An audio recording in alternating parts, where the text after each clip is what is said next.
Bismillahirrahmanirrahim. Assalamualaikum warahmatullahi wabarakatuh. Alhamdulillahi rabbil alamin.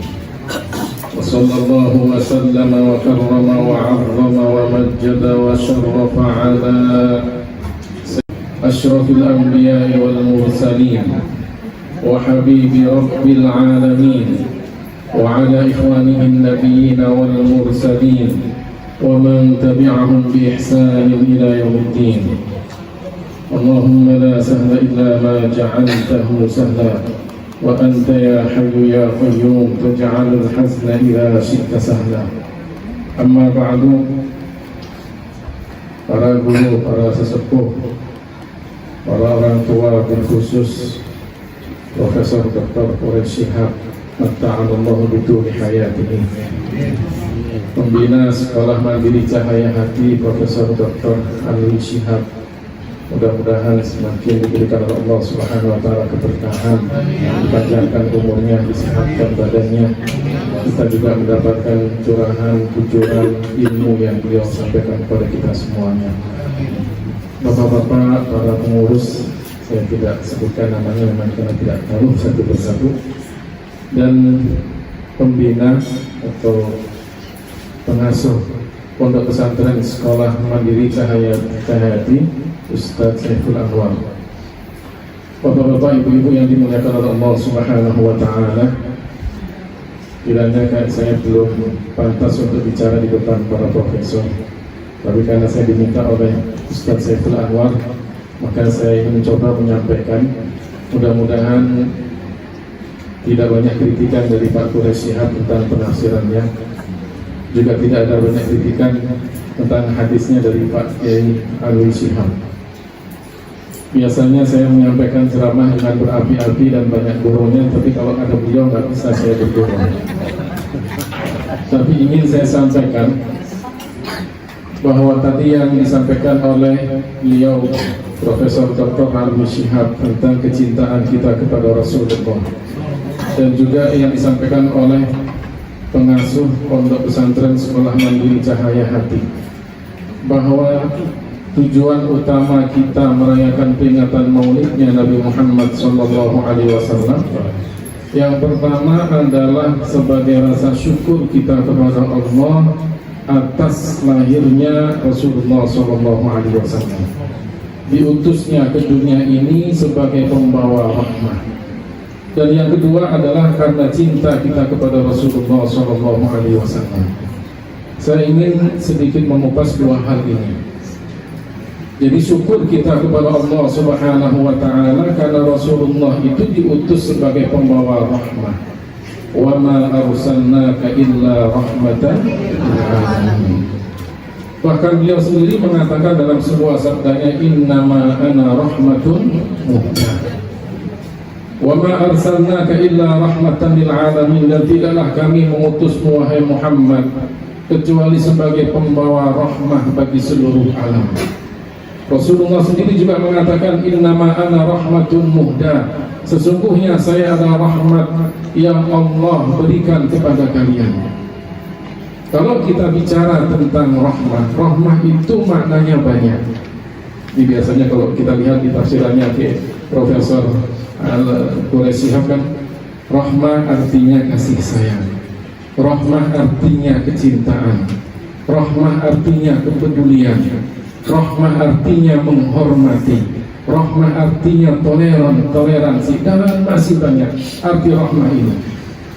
Agama Islam ini sebagai rahmah bukan hanya bagi umatnya saja, tapi rahmah bagi alamin. Masuk dalam makna alamin, segala sesuatu selain Allah itu dikatakan alam. Alam itu artinya adalah tanda, bukti. Sehingga kalau kita mengatakan alamu Indonesia, bendera Indonesia, tanda bahwa orang Indonesia benderanya merah putih, alam. Dikatakan alam karena apa? Karena sebagai bukti akan adanya Allah Subhanahu wa Ta'ala. Semua yang ada di dunia ini sebagai bukti akan adanya Allah Subhanahu wa Ta'ala. Rasulullah rahmatan lil alamin. bukan hanya kepada kita umatnya saja, bukan hanya kepada manusia, bahkan kepada hewan, sebagai pembawa rahmat. Bagi kita yang muslim, jelas bahwa Rasulullah SAW menunjukkan kepada kita jalan kebenaran di dunia dan di akhirat. Bagi orang non-muslim pun juga apa? Rasulullah pembawa rahmat. Bagi yang lainnya pun juga Rasulullah pembawa rahmat. Kenapa dikatakan demikian? Kalau kita tahu ada satu ajaran yang benar, pasti kita arahkan orang lain untuk belajar di situ. Benar nggak? Kalau kita tahu sekolah mandiri Cahaya Hati adalah pondok pesantren yang mengajarkan kebenaran, pasti kita akan mengatakan jangan sekolah di mana-mana, ada sekolah yang bagus.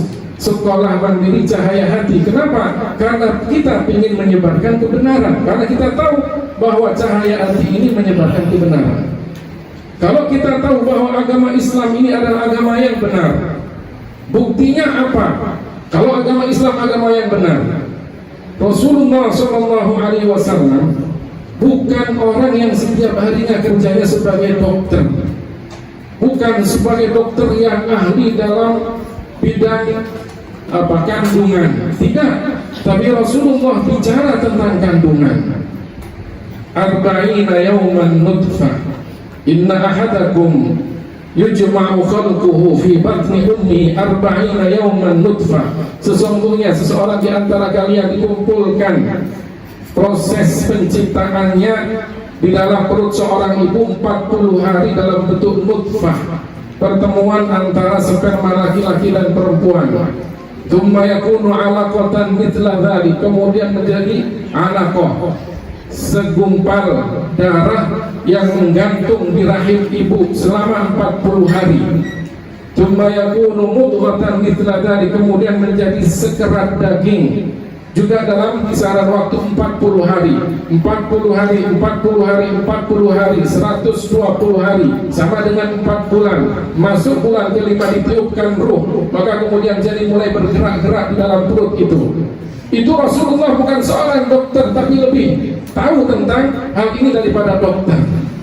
Kalau kemudian dalam hadis juga disebutkan bagaimana anak itu mirip ibu atau mirip bapaknya. Rasulullah mengatakan idza sabaqa ma'ur rajuli ma'al mar'ati naza'a. Kalau air mani seorang laki-laki mendahului air mani perempuan, maka anak itu mirip bapaknya.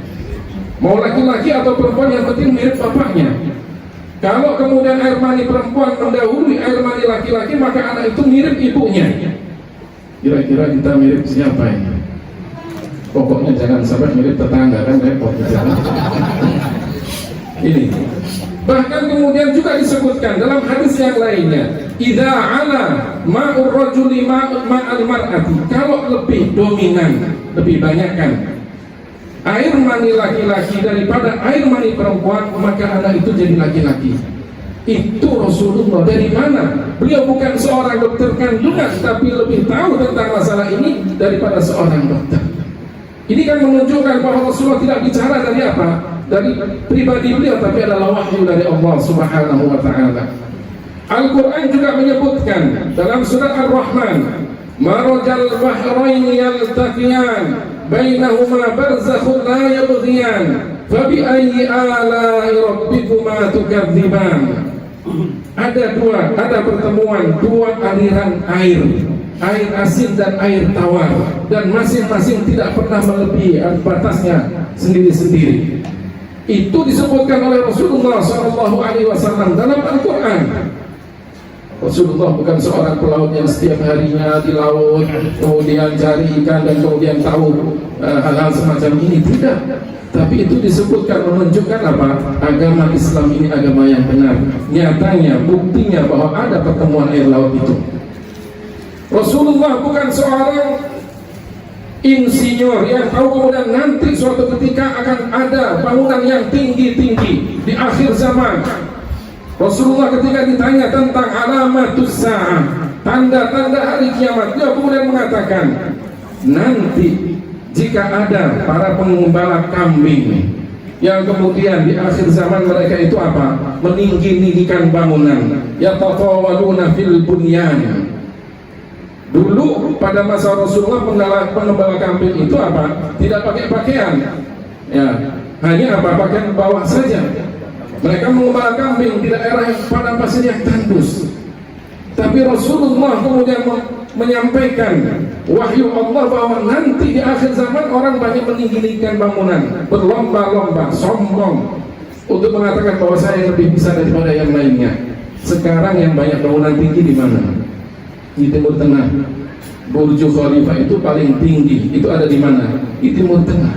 Rasulullah SAW bukan seorang insinyur yang kemudian nanti begini-begini kan, tapi lebih tahu daripada insinyur.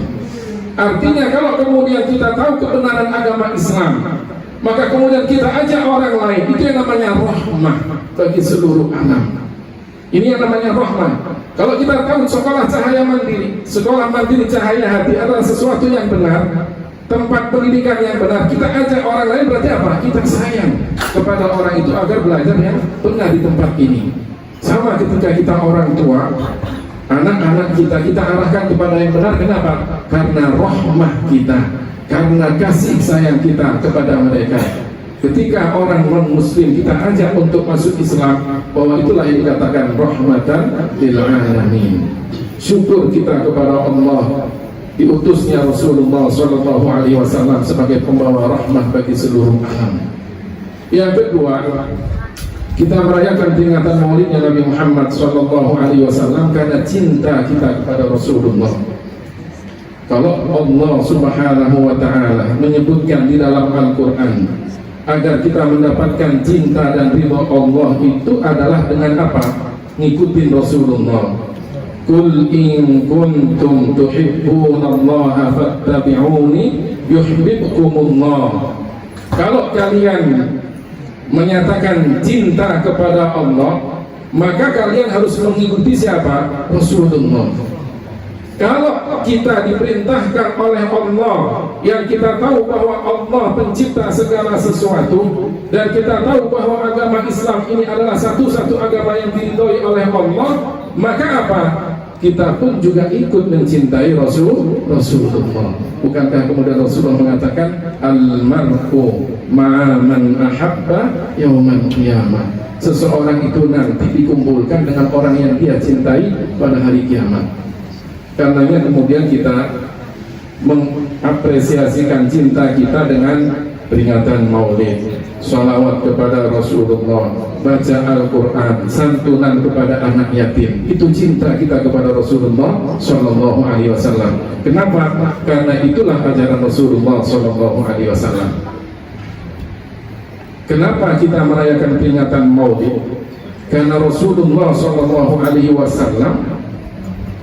tidak menjelaskan semua dalam agama ini secara rinci.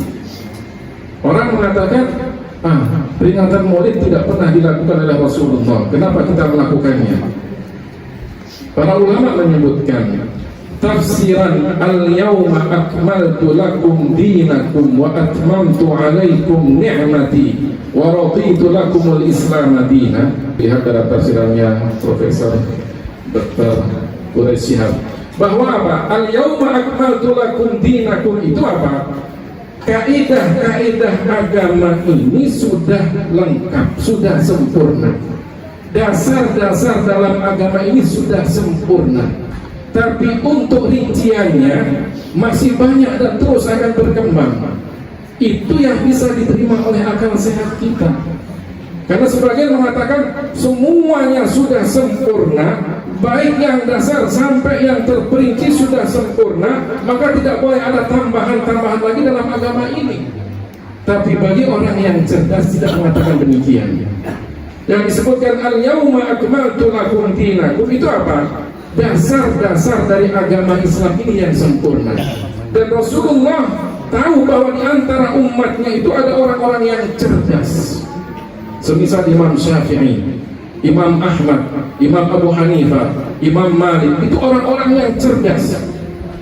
Imam Syafi'i saking cerdasnya, belum selesai baca kitab Muwatta sudah hafal Muwatta. Ya, saking cerdasnya, belum selesai belajarnya sama gurunya sudah hafal. Kalau kita apa? Sudah selesai belajarnya, nggak hafal apa itu kita kan. Ulama-ulama dulu yang paham ilmu hadis yang sampai pada derajat hufadul hadis, sekali mendengar hafal.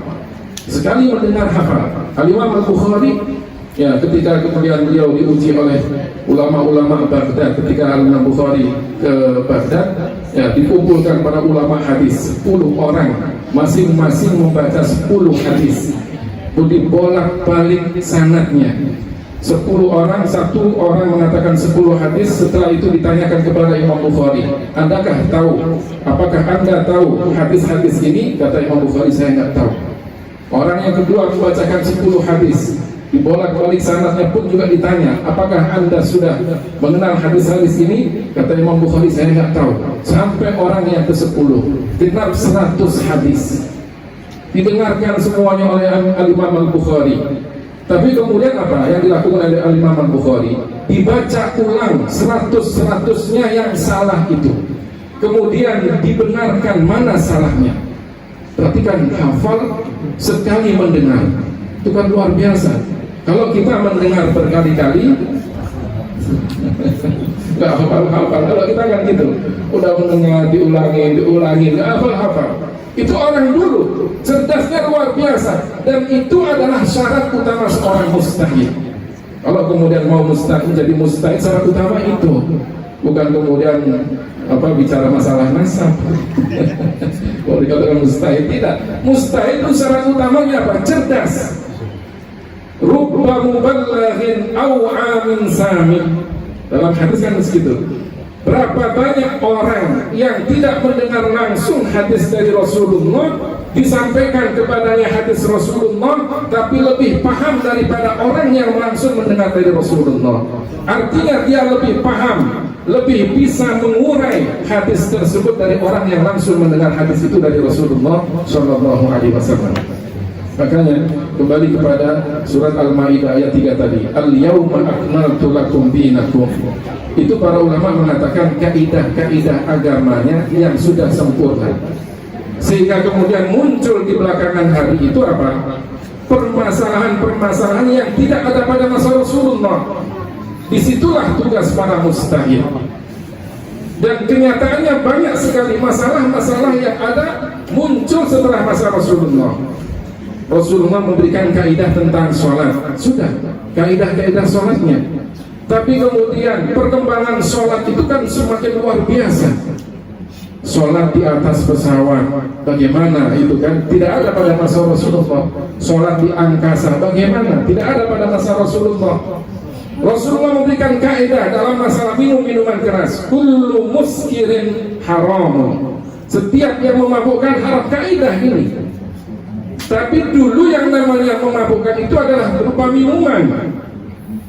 Anggur yang kemudian dimasukkan air, kemudian ditutup sehingga beberapa hari lamanya akan menjadi minuman keras. Itu kan, itu yang diminum.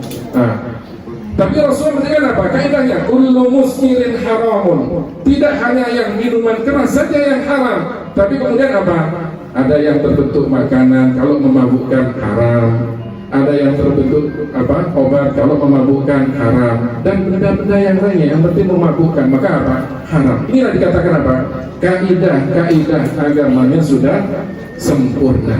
Adapun rinciannya masih ada. Dari situlah kemudian para ulama mengatakan, di antaranya Imam Syafi'i radhiyallahu anhu di dalam kitab Al-Imam Al-Baihaqi, judulnya Manaqibus Syafi'i. Al-Imam Syafi'i mengatakan, al-muhdatsatu minal umuri darban, muhdatsatun tuwafiqul kitaba was sunnah fahiya mahmudatun, wa muhdatsatun tukhaliful kitaba was sunnah fahiya madmumatun. Perkara yang baru yang muncul setelah Rasulullah SAW itu ada dua. Ada perkara yang baru yang sesuai dengan Al-Quran dan hadis, maka itu terpuji. Ada perkara yang baru yang tidak sesuai dengan Al-Quran dan hadis, maka itu tercela. Dan peringatan maulidnya Nabi Muhammad SAW termasuk yang terpuji. sebagaimana disebutkan oleh Al-Imam As-Suyuti di dalam kitabnya Husnul Maqsid fi Amalil Maulid.